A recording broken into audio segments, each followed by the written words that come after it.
Vaccine নিলে নাকি সন্তান হবে না। কি শুনে ভয় লাগছে তো? আজ তাহলে এই ভয়কেই জয় করব, আসুন আসল সত্যিটা জানি।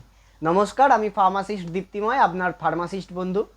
আজকের গুরুত্বপূর্ণ আলোচনার বিষয়, ভ্যাকসিন কি বন্ধ্যাত্বের কারণ হয়? এই প্রশ্নটাই অনেকে করেছেন, বিশেষ করে কোভিড ভ্যাকসিনের পর থেকে। প্রথমেই বলি, কোনো প্রমাণ নেই যে কোনো ভ্যাকসিন কোনো বন্ধ্যাত্বের কারণ হয়েছে। ভ্যাকসিনের কাজ কি তাহলে? চলুন আগে সেটা জানি।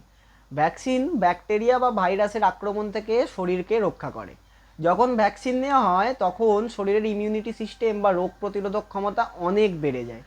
ভ্যাকসিনের মধ্যে এমন কোনো গুণাগুণ নেই যা শুক্রাণু মানে স্পাম আর ডিম্বাণু মানে এগকে নষ্ট করে দিতে পারে। এমনকি কোভিড ভ্যাকসিন নেওয়ার পরেও অনেকে সন্তান নিয়েছেন।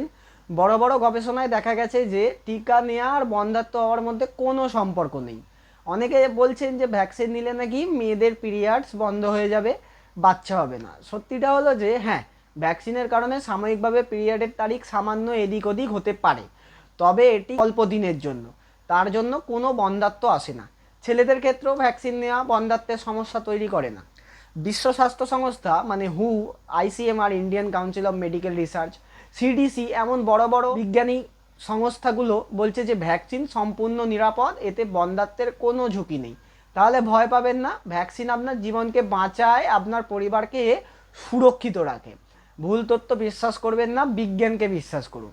আপনার যদি এই তথ্য ভালো লাগে তাহলে অবশ্যই লাইক, শেয়ার আর সাবস্ক্রাইব করবেন, যাতে কারোর ভ্যাকসিন নিয়ে ভয় দূর হতে পারে। আমি ফার্মাসিস্ট, আবার আসবো পরের কোনো ভিডিওতে নতুন হেলথ টিপস নিয়ে। Thank you.